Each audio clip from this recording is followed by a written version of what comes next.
Boa noite, igreja. Boa noite. Que a santa paz de Deus seja com vocês. Uma feliz semana para todos. Essa noite aqui nós temos nosso amigo Dr. Samuel. Ele é ancião da Igreja Central de Diadema e posteriormente aceitou o convite de estar conosco aqui essa noite para falar um pouquinho sobre liberdade religiosa. Ele é especialista nessa área, advogado, graduado.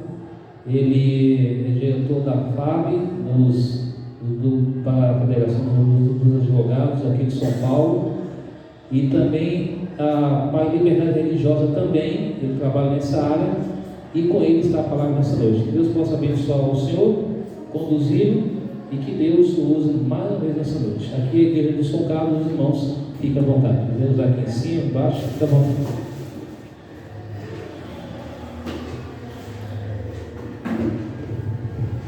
Boa noite. Boa noite. Maranata. O Senhor vem. Muito bem. Falar de liberdade religiosa parece algo simples, mas não é. Por quê? Muitos de nós temos uma ideia vaga do que seja liberdade religiosa, mas na essência há uma complexidade de conceitos, né? Portanto, vamos abrir as nossas Bíblias em Tiago 3,18. Tiago 3,18.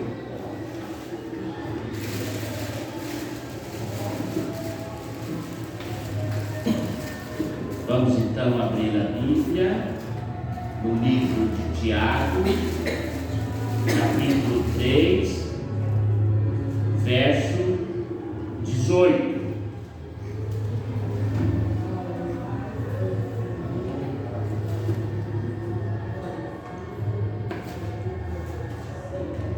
Tiago 3,18 diz o seguinte: ora, é em paz que se semeia o quê? O fruto da justiça. Para quem? Para todos aqueles que promovem o quê? A paz.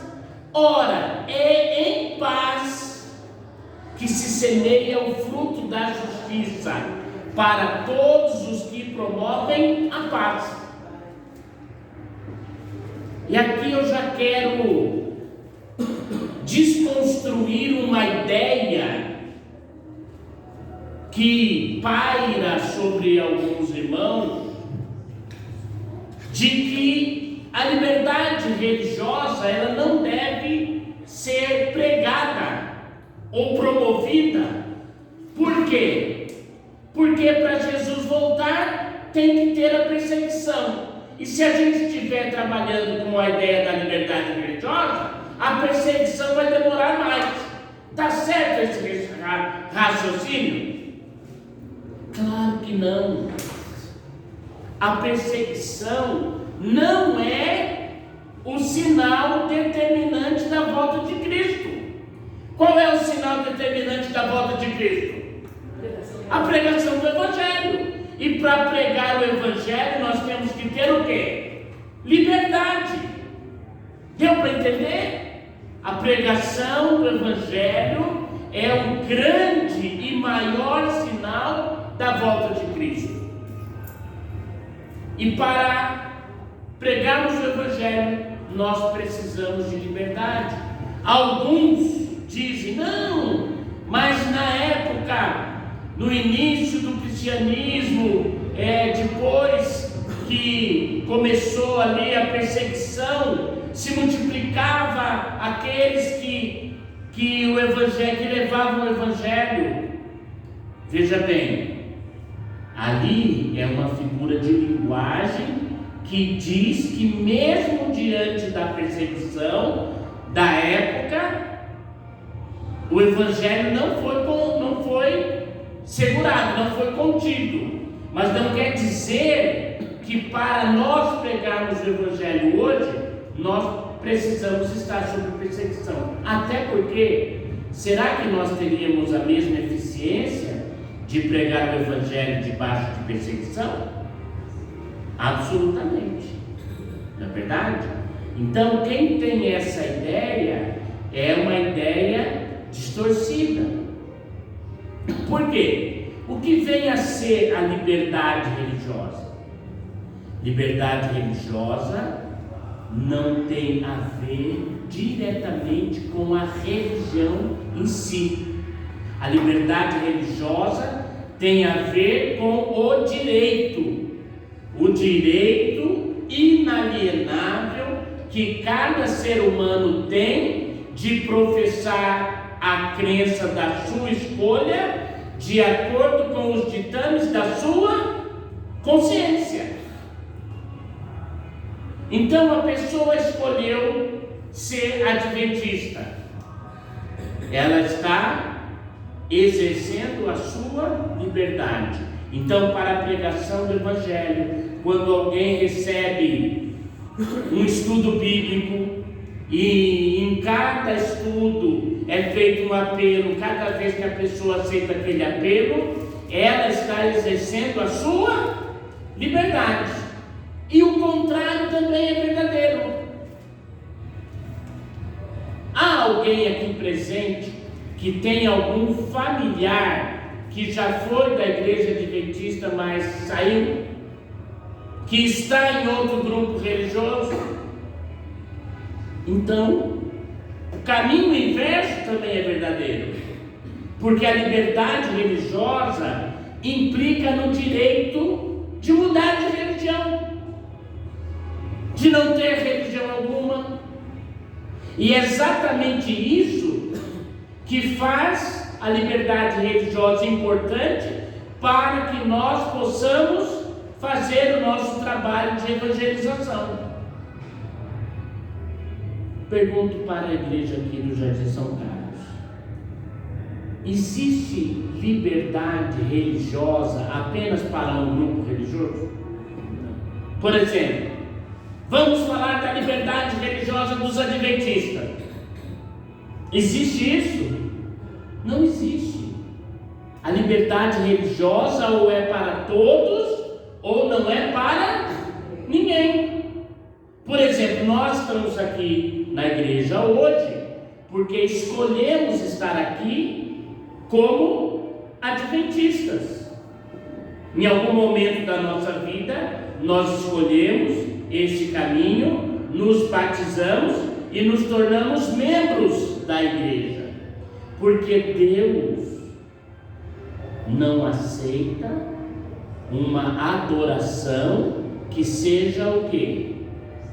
Forçada. Existe adoração forçada? A adoração verdadeira, ela parte de um coração voluntário, parte da vontade da pessoa. E aí entra um outro aspecto importante da liberdade religiosa, que ela envolve a nossa liberdade de consciência. O que é a liberdade de consciência? É a nossa liberdade individual de escolher os nossos próprios caminhos. Essa liberdade também é chamada de livre-arbítrio, que é justamente a autodeterminação que cada ser humano tem de fazer as suas escolhas. Então, a escolha religiosa é uma escolha. Quantas outras escolhas tem na jornada do cristão? Quantas outras escolhas tem na jornada de um ser humano? Então a liberdade religiosa, ela implica no direito. Se eu tenho o direito de ser adventista, eu pergunto: o assembleiano tem direito de ser assembleiano? O espírita tem direito de ser espírita? E o direito dele é maior, é menor ou é igual ao nosso? E o direito é igual. Agora, se eu falar na doutrina, porque o direito iguala, Agora, o ponto de vista teológico igual. Por exemplo, quantas igrejas, quantos segmentos religiosos guardam o sábado? Os adventistas, quem mais? Os judeus, tem uma meia dúzia talvez de igreja, batista do sétimo dia, mas há uma diferença do ponto de vista doutrinário. Então, a doutrina, ela afasta os segmentos religiosos. E aí eu quero aqui esclarecer a igreja do Jardim São Carlos que liberdade religiosa não tem nada a ver com ecumenismo. Sabia que tem gente que pensa que liberdade religiosa é ecumenismo? Quem já ouviu esse pensamento por aí? Algumas pessoas dizerem isso. Liberdade religiosa não é ecumenismo. Ecumenismo significa os líderes religiosos se reunirem e criarem uma doutrina comum para que todos sigam, o católico, o adventista, o batista. Eles assinaram aquele acordo doutrinário, então eles vão estar unidos por uma doutrina. A liberdade religiosa não envolve essa questão doutrinária. A liberdade religiosa envolve as pessoas de religiões diferentes estarem unidas para defenderem cada uma o seu direito. O adventista, o direito de guardar o sábado, de ter ali as 28 doutrinas e assim por diante. O assembleano, o direito de ter ali a sua crença pentecostal, falar em línguas, enfim, são doutrinas.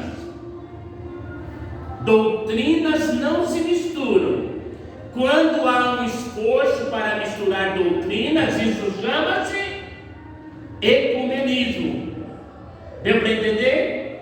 O ecumenismo envolve uma negociação entre os segmentos religiosos para que haja uma unificação doutrinária. Isso vai acontecer na história, em algum momento, inclusive isso poderá gerar perseguição? Sim. Há inclusive, movimentos de unificação das religiões. Isso é ecumenismo. A igreja adventista não compartilha de nenhum projeto ecumênico. Mas pode um pastor adventista participar de uma atividade, de uma reunião ecumênica? Pode. Não para assinar, para concordar, mas para observar o que está sendo debatido naquele assunto. Ele pode estar lá como observador, como já aconteceu outras vezes, pastores departamentais de divisão de união participarem de uma reunião ecumênica, não porque ele está concordando com o que está sendo feito ali, mas ele está lá para observar o que vai desdobrar daquilo. E alguém chega, o pastor tal participou da reunião ecumênica.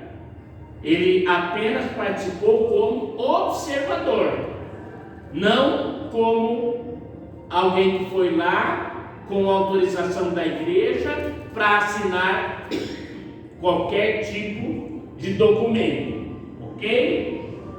Eu vou colocar o microfone aqui um pouquinho para abrir a minha garrafinha de água. Dá licença.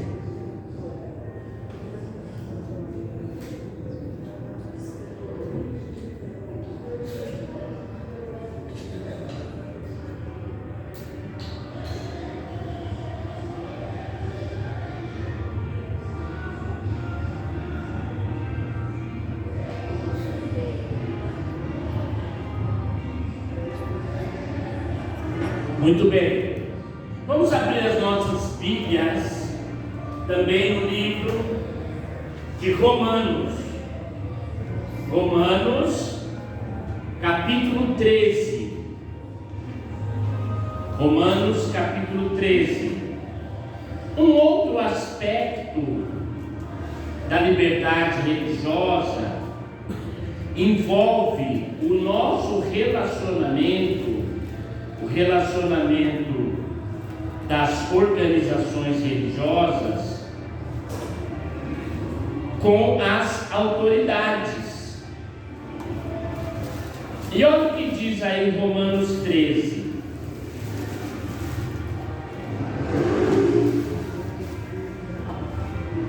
Aqui em Romanos 13 está escrito o seguinte: todo homem ou toda pessoa esteja sujeita às autoridades superiores, porque não há autoridade que não proceda de quem? E as autoridades que existem foram por ele instituídas. Este verso deveria ser a lição de casa de todos nós nessa época que nós estamos vivendo. Por quê? Porque nós estamos vivendo um momento de disputa, de estudo, de análise. Quem é a pessoa que merece ser escolhida por mim para ser uma autoridade constituída? Veja bem, um candidato, ele não é uma autoridade constituída, salvo alguns que concorrem para a reeleição.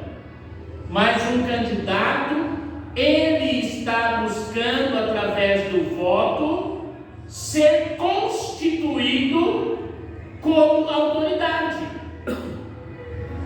E justamente nesse momento, nós devemos ter toda a atenção do mundo para avaliar a escolha que vamos fazer.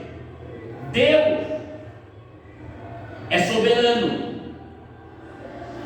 Ele está acima de tudo. Ele está no trono mais elevado do universo. Nós o adoramos porque ele é o único ser digno de adoração em todo o universo. Mas a soberania de Deus, ela é exercida através da vontade de cada servo seu aqui na terra. Então, quando nós nos dirigimos no local para tomar a nossa decisão de colocar o nosso voto na urna, nós devemos buscar orientação de Deus. E olha o que está escrito em Isaías 45, 44, verso 28. Isaías 44, verso 28. E Isaías 45, verso 1. Olha só. Verso 28 do 44. Que digo de Ciro: ele é o meu pastor e cumprirá tudo o que me apraz, ou seja, cumprirá toda a minha vontade. Que digo também de Jerusalém: será edificada, e do templo será fundado. A liberdade religiosa também envolve um aspecto da nossa vida, que são os assuntos públicos que nós temos sobre nossas mãos e sobre nossa responsabilidade de cidadãos. Aqui está falando de Ciro. Ciro é o meu pastor. E depois no verso 45 diz assim: assim diz o Senhor ao seu ungido, a Ciro, a quem tomo pela mão direita para abater as nações ante a sua face e para descingir os lombos dos reis e para abrir o quê? Diante dele as portas que não se fecharão. Isso é uma bênção que foi proferida sobre Ciro. Eu pergunto, igreja do Jardim São Carlos, Ciro era um rei judeu? Ciro era um rei de Israel? Mas Deus chama Ciro como seu ungido.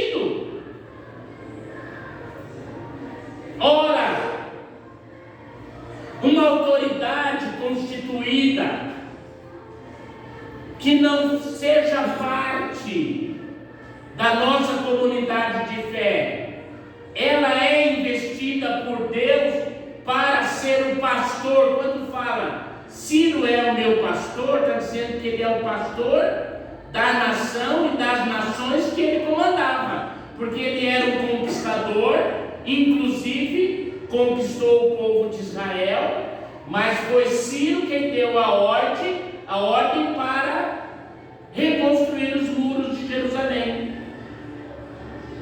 e para reconstruir o templo. Então eu pergunto, uma pessoa para ser investida por Deus, ela precisa necessariamente fazer parte do povo de Deus, sim ou não? Não, porque Deus é soberano. Deus conhece os corações, inclusive daqueles que não fazem parte do seu povo. A Bíblia traz história de pessoas que serviram a Deus na função pública, sendo parte do povo de Deus, sim ou não? Vamos falar alguns exemplos. Quem mais? Mas que era do povo de Deus. Daniel era do povo de Deus, e ele serviu as nações as quais ele participou, não só da Babilônia, mas também da Medo-Persa. José no Egito era alguém do povo de Deus, que Deus colocou no Egito. José, eu vou falar baixinho aqui, tá? José só não foi chamado de Faraó para não causar ciúmes lá nos filhos do verdadeiro Faraó. Mas o Faraó tirou do seu dedo o seu anel, chamado sinete. Eles tiravam o sinete, e o sinete, quando ele era carimbado, ele era usado para carimbar, era a assinatura do Faraó, do rei. E eu vou dizer uma coisa: o Faraó confiou tanto em José que ele tirou do seu dedo, está na Bíblia, o seu anel e colocou no dedo de quem? De José. Ou seja, a autoridade do Faraó estava sobre José. Ele assinava, ele fazia e desfazia em nome do rei, do Faraó. Interessante a gente notar que José do Egito, ele sofreu grande perseguição até finalmente sair da prisão e ser governador do Egito. Interessante que ele foi chamado para interpretar o sonho do rei, e o rei então disse para ele o quê? Ele falou: olha, rei, o senhor deve, durante esses anos das vacas gordas, fazer um estoque de alimento, porque quando chegar as vacas magras, haverá alimento para todos aqui no Egito. E daí o que aconteceu?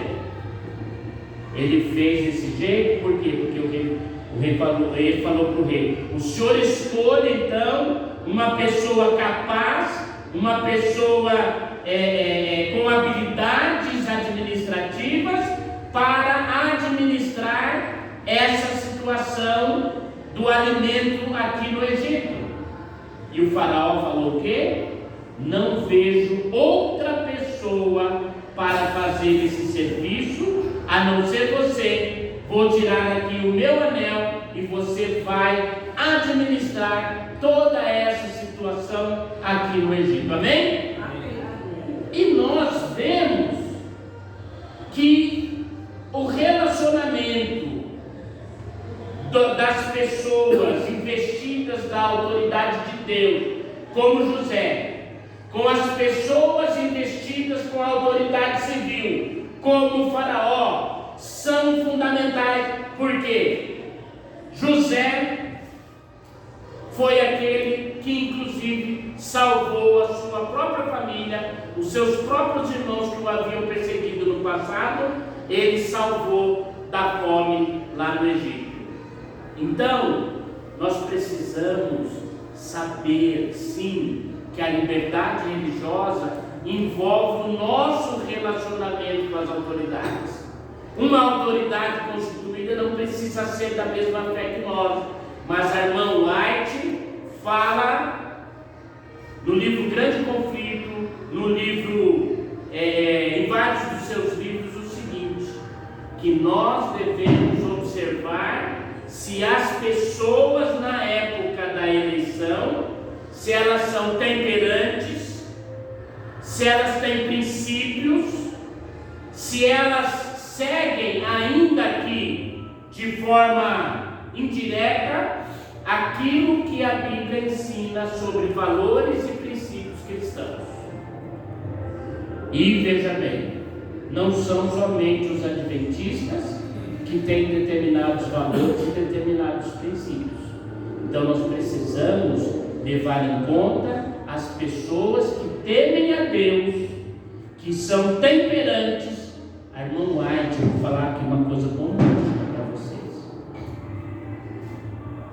Há uma declaração da irmã White contra a lei da escravatura nos Estados Unidos, e ela falou assim: se fosse para derrotar aquelas pessoas que injustamente estavam querendo escravizar seus irmãos seres humanos, ela não recomendou que fossem votar aos sábados, mas que até isso ela autorizaria se fosse para eliminar uma grande injustiça.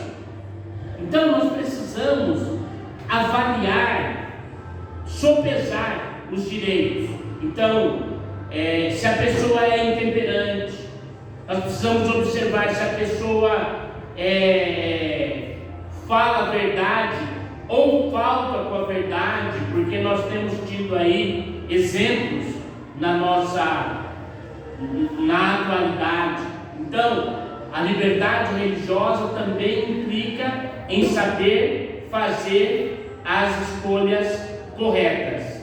E por último, eu quero ler com vocês o que está escrito no livro de Isaías 45, versos 7 e 8. Olha até que ponto chega a soberania de Deus.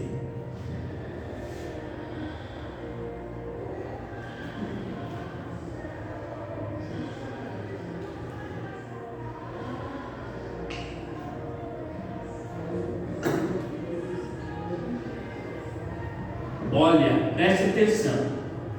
A soberania de Deus. Isaías 45, versos 7 e 8. Eu formo a luz. Primeira declaração. E crio as trevas. Segunda declaração. Agora vamos à terceira declaração.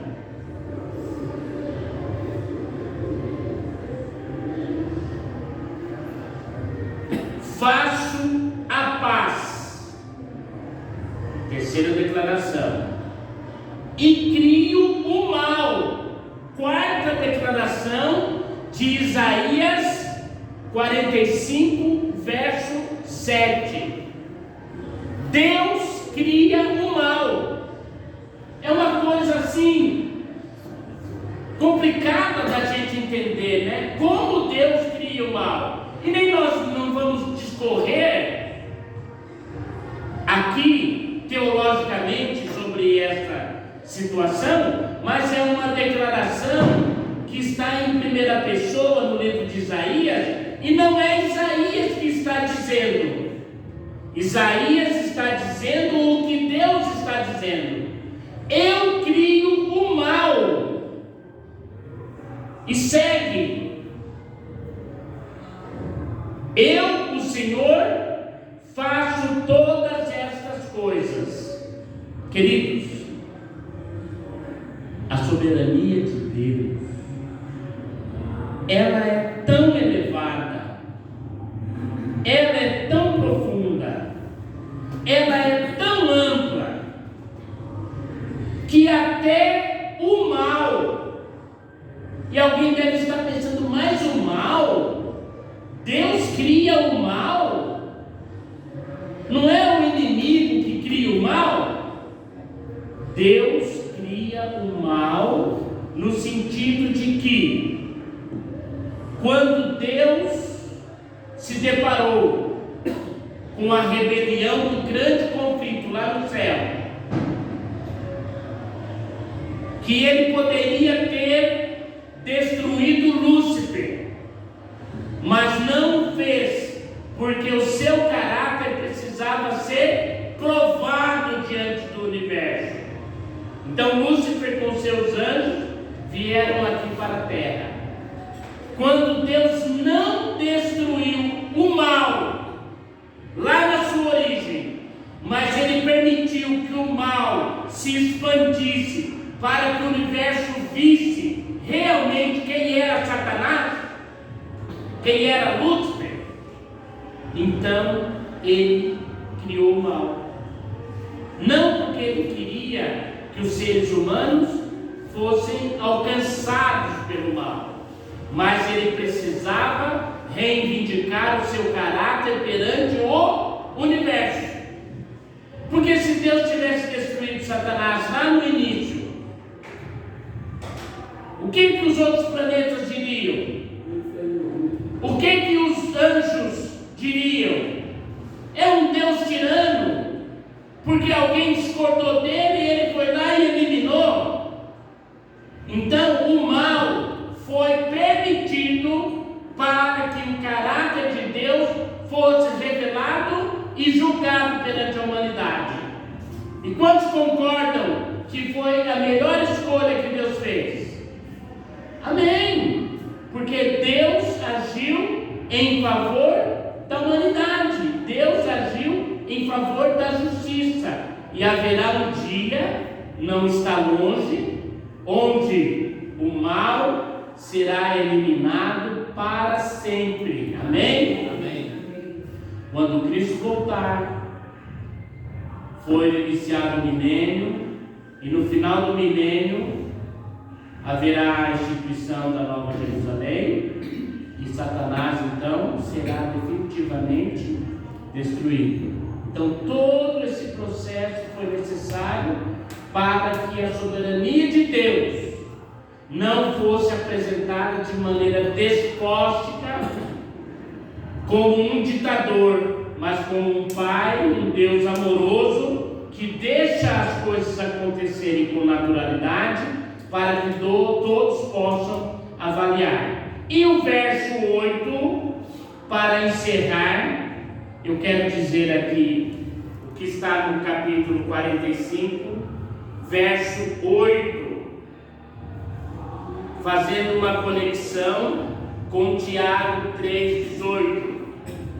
Destilai, ó céus, dessas alturas, e as nuvens chovam o quê?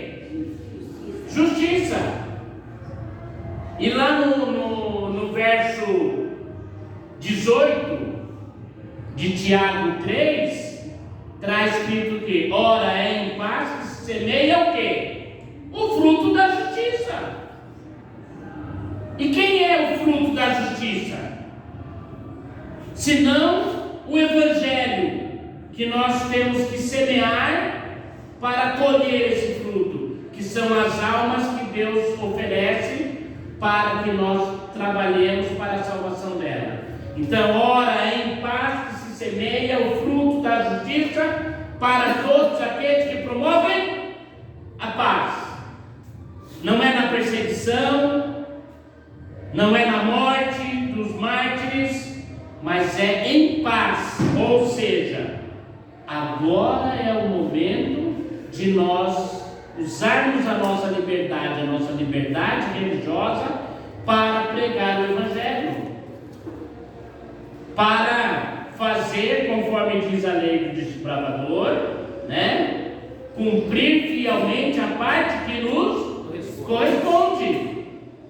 Eu lembro da minha juventude, tinha um hino que nós cantávamos, é das antigas, hein? Talvez alguém aqui lembra. Jesus Cristo está chamando, novos braços recrutando, muita coisa existe para fazer. A missão é importante, a tarefa é escapante, mas não posso dela me esconder, pois Cristo conta comigo quando? Agora.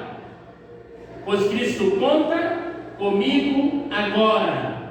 E concluindo então,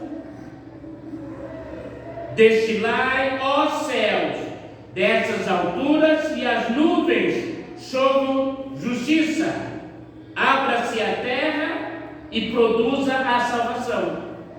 Ou seja, na chuva de justiça há a produção da salvação. E juntamente com ela brote a justiça.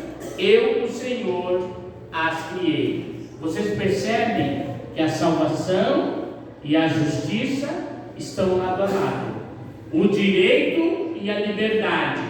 O direito à liberdade religiosa é de todos, mas no meio de todo esse envolvimento, no meio de todos os segmentos religiosos, Deus tem filhos. E eu vou concluir aqui dizendo um trechinho do livro Evangelismo, página que está entre as páginas 255 e 283. Lá está escrito assim: que nós devemos nos aproximar dos outros pastores do rebanho. Sabe o que é isso, Daniel? Deus tem um rebanho que está sendo cuidado por pastores que não são do nosso redil. Aqui na frente, aqui pertinho, eu passei numa igreja pentecostal ali. Deus tem filhos lá? Na católica? Sim. Nas evangélicas? Sim. E Deus está nos chamando com a liberdade religiosa que Ele nos concede para irmos buscar essas pessoas. Quantos estão dispostos nessa noite a seguir o chamado de Deus, aproveitando a liberdade religiosa que temos e ir à busca dessas pessoas? Quantos estão dispostos? Amém? Que Deus nos abençoe e que possamos fazer um excelente uso da liberdade religiosa que desfrutamos. Amém.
Para ouvir a sua voz.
sinto a fé voltar, sei que vou vencer.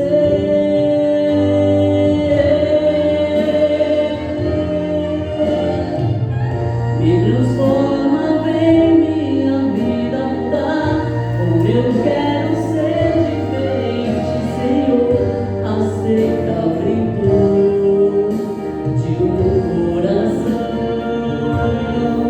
sincero. Vem me mudar, me transforma, vem minha vida mudar, como eu quero ser diferente, Senhor, aceita o grito de um coração sincero. Vem me mudar.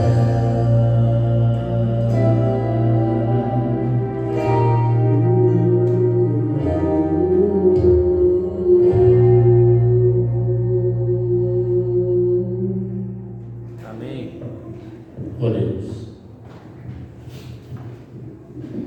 Grande Deus, amorável Pai Celestial, a Ti toda honra, toda glória, todo louvor, porque Tu és o único Deus, o único ser em todo o universo digno de adoração. Senhor Deus, agora que abrimos a Tua palavra para estudar alguns conceitos sobre liberdade religiosa, que o Senhor possa consolidar esses conceitos na nossa mente, que nós possamos agir com a liberdade religiosa que temos, fazendo tudo o que estiver ao nosso alcance para buscar as almas perdidas deste mundo. Amém, Senhor. Perdoa, Senhor, os nossos pecados. Dá-nos uma semana feliz na Tua companhia. É o que rogamos no precioso nome e no sangue do nosso Senhor Jesus Cristo. Amém. Amém. Boa semana a todos.